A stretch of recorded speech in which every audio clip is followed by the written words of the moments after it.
Hey everybody, welcome to Live with Liz. It's October 6th. We're in the countdown of the last month of the election season. And it seemed like a really good time to us to spend some time with colleagues and friends going deep into some issues that matter to the community, that matter to voters, and that as legislators we need to know about and we need to be addressing.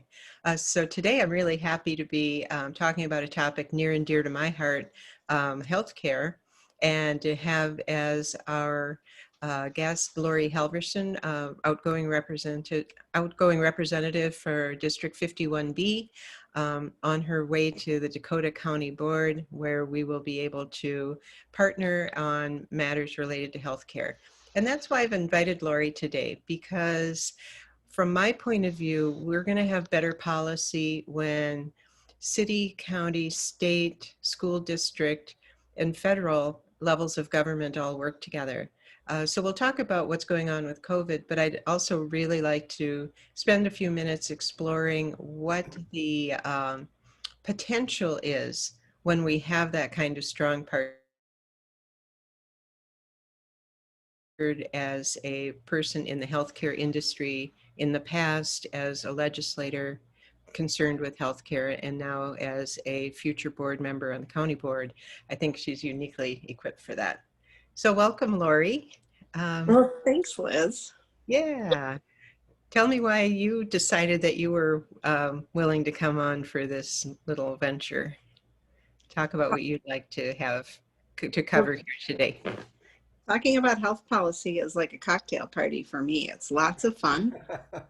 It's my great passion, and certainly, and you and I have, of course, a background of working together in the health care world when we worked for Blue Cross here in Egan. But it's an important topic, and one that feels very at risk right now with what's happening at the Supreme Court, what could happen with the election. And so I think it's on a lot of people's minds.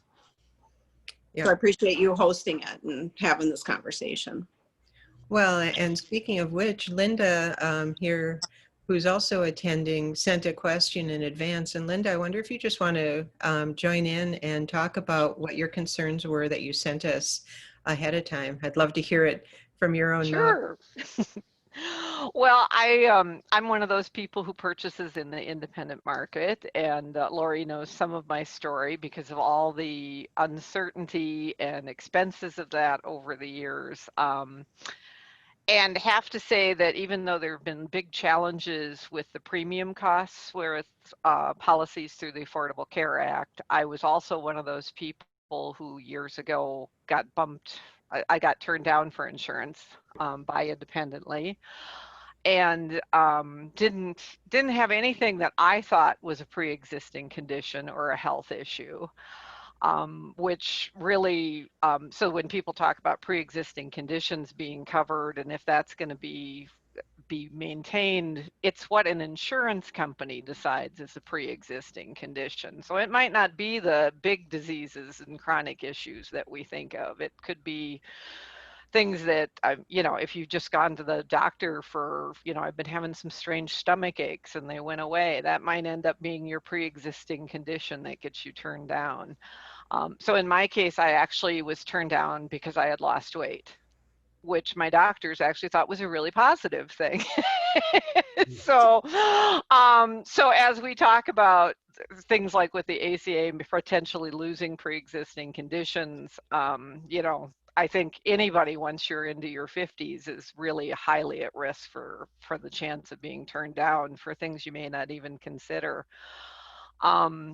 But having said all that, that high-risk pool that I then had the option to go into in Minnesota, which, I mean, I guess it was better than nothing. I don't honestly know, but it was really unsatisfactory insurance. It had high deductibles. They never covered anything. They could never tell you ahead of time if anything would be covered. So for the years I was on that, it never paid for anything. And I have, just because it has been kind of an obsession dealing with this over the years, actually costed out, if it had continued to increase at the same rates that it had while I was on it, even in the worst years of ACA policies, which a couple of years I paid some pretty atrocious rates, but even in the worst years, I still would have been paying more for that really inadequate policy. So it seems like every election I'm like, oh my gosh, I have to get back out there and work and hope I can vote people in who are going to save my health insurance, which has really been exhausting. But on the other hand, I get to work for lots of great candidates. So that's the upside, I guess. But, now with this potential Supreme Court decision, I'm just, really quite terrified. The amount of risk it puts me at. I assume I'm not going to be able to get insurance because I go to the doctor and take care of things when they come up. So I've got a record, so to say. And so, I don't know what we're going to be able to do. I think one of the things that's so challenging about this is the ACA just affects everything now because our whole system has been developed around it. And so, I'm really curious what we're thinking we might be able to do. I see probably we might need to do something at the state level to deal with some of these challenges. So I'm sorry, that was probably a little too long, but But that's that was the short version, sorry. But, the real world of it, though. it's like, it makes sense to advocate for and to try and push for because I'm sure there's a number of, there's that small group of people in that pocket like me. But then I also worry what it's going to mean for people who, qualified for Medicaid, and that goes away. I'm still feel like I'm probably more fortunate than many, but so. I've wondered about that because from my perspective, when I was at Blue Cross and watching the development of the Minnesota Care and the programs that we have here, we were in better shape anyway than many states before the ACA. So Laurie, do you feel like we'll be able to build on what we had before, or has it gotten so interwoven that we're going to have a mess on our hands anyway if it goes away, if the ACA goes away? Well, that's an interesting question, and you're right to raise the fact that Minnesota has been an innovator when it comes to getting folks healthcare coverage and making it more affordable. So it's really sad to say, as bad as we have it in Minnesota, it's worse most other places, which is a horrifying thing to say. The ACA did bring in an expansion of MA, which was extremely important because one of the toughest place to find coverage is in those cliffs. When you're just over the economic cliff where you make just a little too much to qualify for this program, and it puts those families in particular in real economic jeopardy. Yes. What's MA? Sorry for the ignorant. Medical assistance. Just medical assistance. So I don't know. I guessed that, but I didn't know what that meant. What does medical assistance mean? That is Minnesota's version of Medicaid. Okay. We don't call it Medicaid in Minnesota. It is MA. Okay. And yes, and thanks for that question. So, and then Minnesota Care is another piece of our safety net that's been in place since 1992. I actually wrote my graduate paper on the creation of Minnesota Care because it was such an amazing, innovative, bipartisan piece of legislation that worked so well. In fact, in Minnesota, we had premiums go down. You never hear that story ever in healthcare anymore, but in the 90s, premiums went down. So we learned a lot about how to pool risk and how to pay for healthcare. Now, things have changed a lot under the ACA. As Linda mentioned, we do not have the high risk pool. So we know that the individual market in general is always going to be the most volatile and the most vulnerable. And so Minnesota has always subsidized the individual market.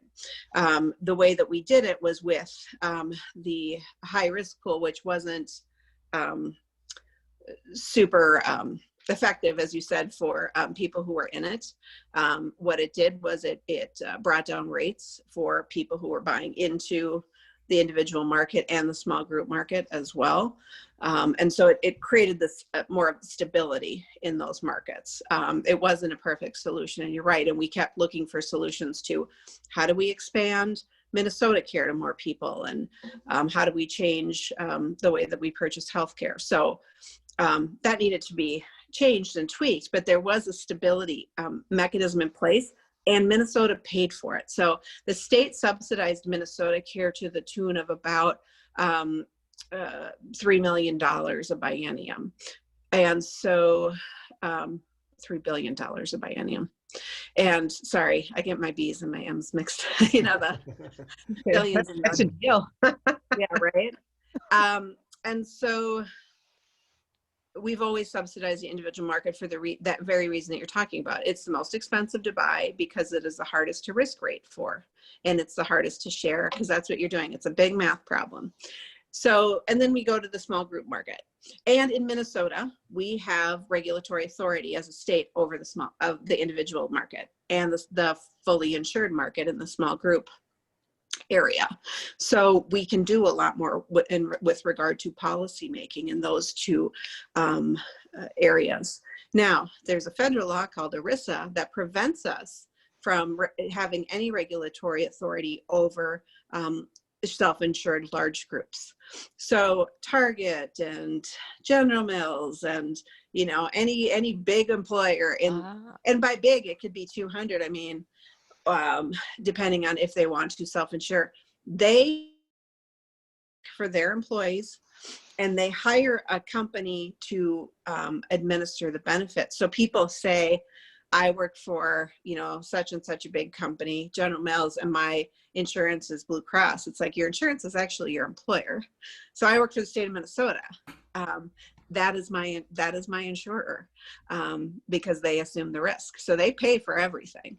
And then they hire companies to manage it. So that's a piece of complexity that I may be getting in too much into the weeds. I told you I love this stuff. The thing that's really important about that, though, is when someone then says to their neighbor, well, I've got Blue Cross and mine is covered. Well, I've got Blue Cross and how come they didn't cover me? And they don't understand all that nuance, and why would they? Because they don't live and breathe that stuff. But it creates a lot of dissatisfaction within the market. And then if you're in a plan where the benefits aren't as rich and you're not able to get the care that you are seeking or need, it brings out a lot of anger, and understandably. It's not a level playing field, and it's not fair. It's what we pay for healthcare is not based on the cost of care or the need for care. It's based on who can pay for what, and that we have to break apart, because we have more medically complicated people living in our society and working in our workplaces, people who have multiple comorbidities, including mental health and diabetes, and we're seeing a lot of increases in those kinds of chronic illnesses. And it's not the fault of the patient. This is the way of our world right now. So we have to change the way we pay for healthcare, and I have advocated. And it hasn't gotten traction because it's very controversial, but I would like to see the state of Minnesota change the way that we allow healthcare operators to charge for care. Right now, there is a hidden vault in any healthcare facility called the Charge Master. And that is where the charges for healthcare lie. So you go to the hospital and they give you a Tylenol. And I worked in a hospital. I was a nurse for a little while, and I remember we had a barcode for everything, and it went in their chart, and everything got scanned, just like at a grocery store. It's gross, right? And that Tylenol is $10 a pill, not because it costs $10 to administer that pill to you. It's a markup in order to make money, in order to balance the books for the healthcare facility. And now we're seeing Fairview closing, St. Joe's closing, Bethesda laying off 900 people. We are providing and paying for billions of dollars in healthcare. This shouldn't be happening, but the way we pay for it is not based on what it costs to deliver care. So we need to reassess that system. The problem is it's really hard to get into that system and understand it. So the state could, and actually the state did, when the state created Minnesota Care in '92, the state actually had in that law a mechanism where the state had authority to approve or disapprove rate increases that hospitals and clinics were charging. That got, before it went into effect, it got removed from the law. So it's supposed to go into effect in 1997, and it never did. The state of Maryland has that law in place. It's very similar. And so we could change how we pay for healthcare, and you know, so that it's not hitting the consumers so hard, because it's so random. So that would be an interesting study, actually, to compare Minnesota and Maryland's outcomes. You can tell now I'm a healthcare researcher geek.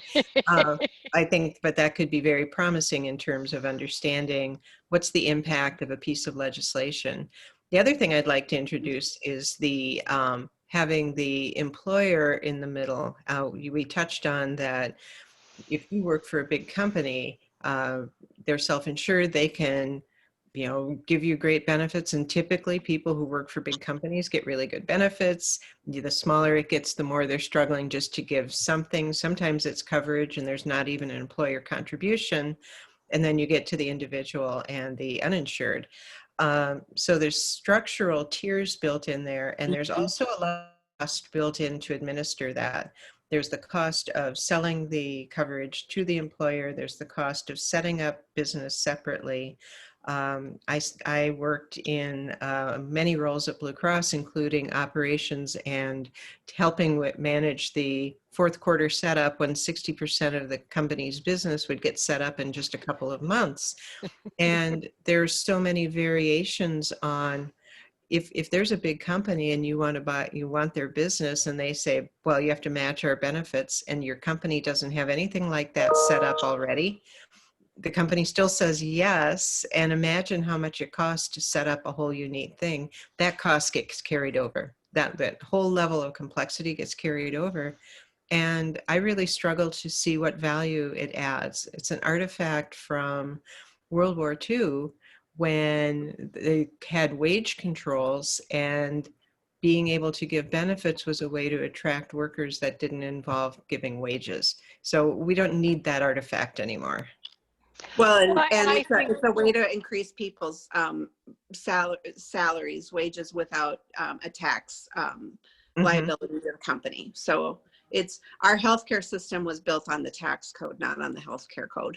Yeah. Which makes sense. And, you know, one thing, you know, as you've seen, like older workers, which, you know, once you become one, you have trouble with that term, but but I mean, I think there's so many people who would use a little bit more flexibility in how they work at this age, you know, in your 50s and early 60s, if there was a decent way to get health insurance, you know, if you don't have a spouse that you can go on their plan. I mean, you think of the creativity that might get unleashed by people doing more entrepreneurial things, or more small businesses, or more self-employed, and, you know, and then maybe moving out of some of those jobs so that others can move into them. But you can't, you know, the golden handcuffs, you can't leave your job. And had I not, I went out independent in 2005, and had I not done it then with what happened with insurance, you know, in the years following, I probably wouldn't have been felt like I could take the risk. And so I think, I think there's a huge amount of creativity and entrepreneurial spirit that is squashed because it's such a big thing. And it's I can control so much of the ebb and flow of contracts and things in my business. But the one thing that the biggest uncertainty always is health insurance, because I don't know what the cost is going to be, if I can get it, you know, all these things. So, I mean, the one good thing is I've been able to get it. You know, so that's positive. But I mean, there's been a few years where the premiums were ouch. Now, you know, on the flip side, the first year I thought I'd won the lottery because it was so cheap. It was like, you know, so that was pretty delightful. But I mean, I still at least can have insurance. What you experienced is Minnesota with an individual market that was not subsidized by the state, and nobody knows. That's why it was so expensive, is because the Yeah. subsidy went away. So we could subsidize it in different ways, including having the Minnesota Care buy-in. And that could potentially include the entire individual market. And that would be a much larger pool and create much more stability. So there Do are you think that solutions. might have gotten some traction? If I mean, I know with the Senate makeup right now, that just, I mean, that's a non-starter in the Senate. But I really got the impression that Governor Walz was supportive of trying to do something more along those lines. If we had the Yeah. legislature, sure. Do you think there's traction for something like that in the legislature if we get Democratic control in both houses? Yeah, we actually passed Governor Walz's proposal in the House. Okay. It included prescription drug pricing as well. So we did pass some important stuff. We also did manage to pass. It took 2 years, and but we did manage to pass prescription drug price transparency. So there's been a few things we've been able to do in a bipartisan way. But when it comes to making sure that everybody has health care, I think it's going to have to be the Democrats that get us there. So we need a DFL Senate. And I'm looking at the time, Liz. I know you've got a couple more questions. I've got a couple of questions.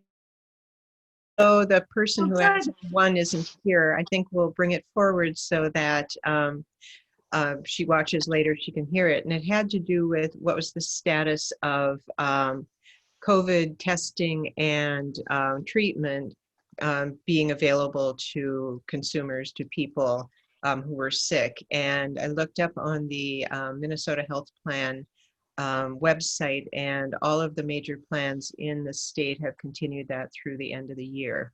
So that was good news. I hadn't heard that, so I was really happy that the question had come up. And I'll send out a link so that people can find that and read about it.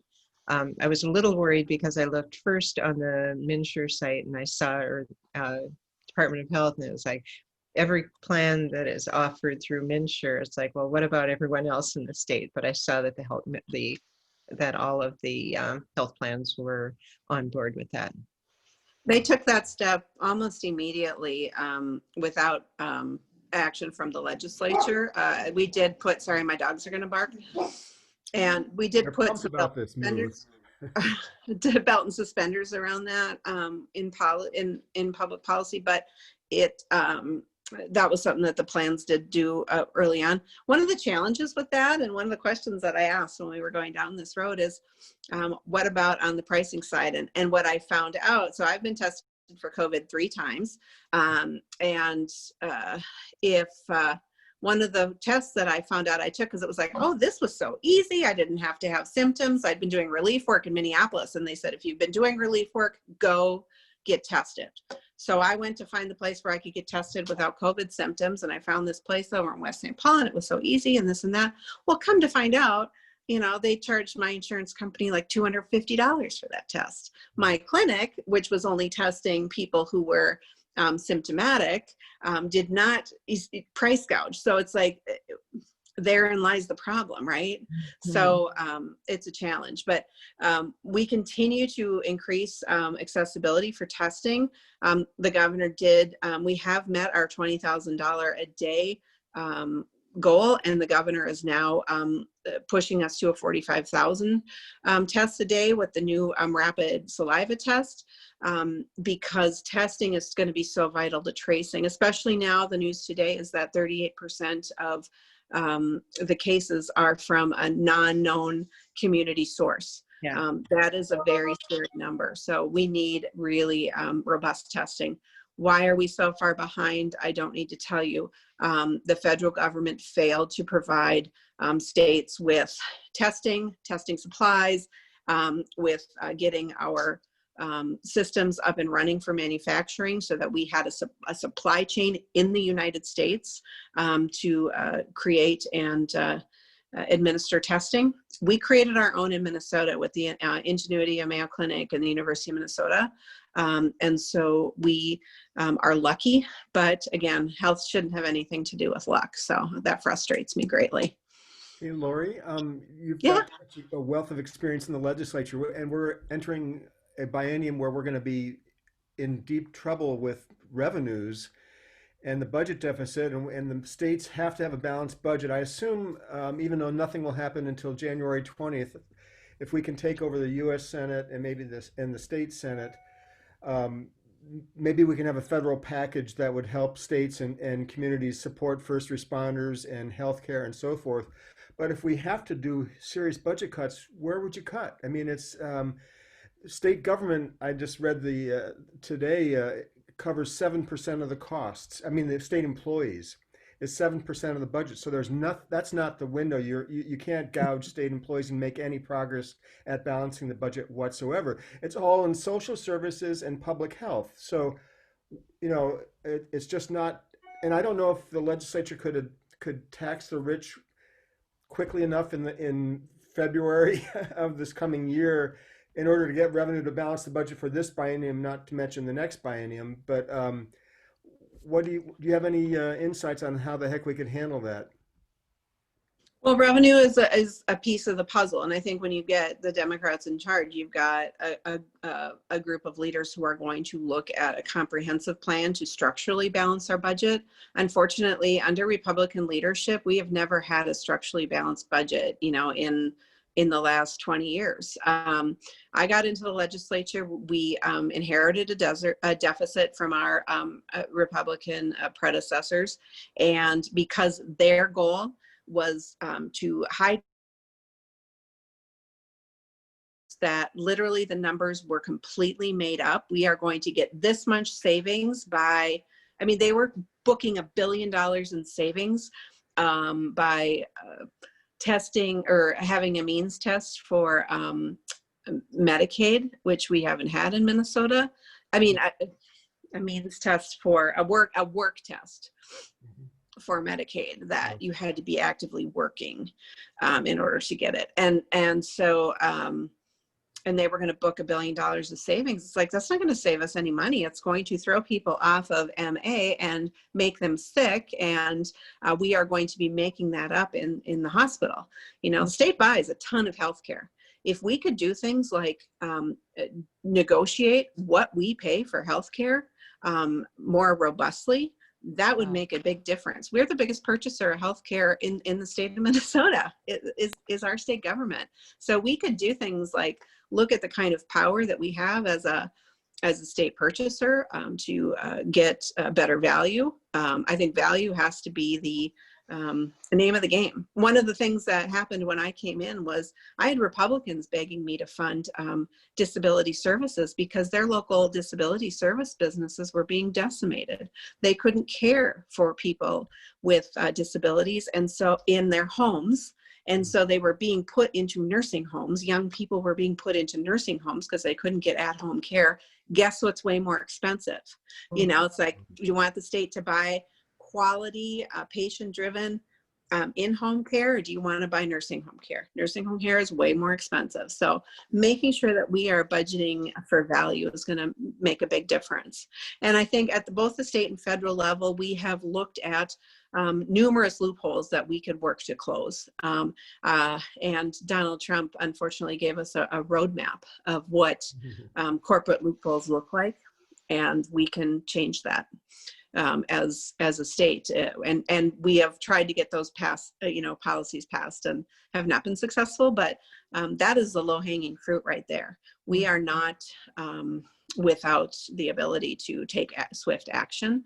And then if we have good federal partners that can make sure that they are providing the resources so that we don't fall far behind, so that we aren't playing catch up, so that we aren't cutting our mental health programs so much that people with mental illnesses are ending up in jails instead of hospitals. Again, not good budgeting. A shiny bottom line isn't worth much if you're not getting any value and if you're hurting people. So what I hear there is ends up being more expensive in the long run because of the problems it causes. So, and pretty quickly long run. It doesn't take very long. And then there's the human suffering cost as well. Just setting aside the dollars and cents aspect. I want to bring this to a close, Laurie. I really appreciate your coming and sharing your perspective. And having the conversation among us. It's been great. What I'm hearing, though, is a call to action that we should all be getting off this call and getting on our phone banks to flip the Senate and in the federal and the state, and make sure that we get the Biden-Harris ticket in and move forward and hold the houses and all of that. So let's go work hard in these last 27 days and bring home lots of wins. There we Thank you. go. Ahead of us. Absolutely. Woo! Get Liz in the house. Bye, everyone.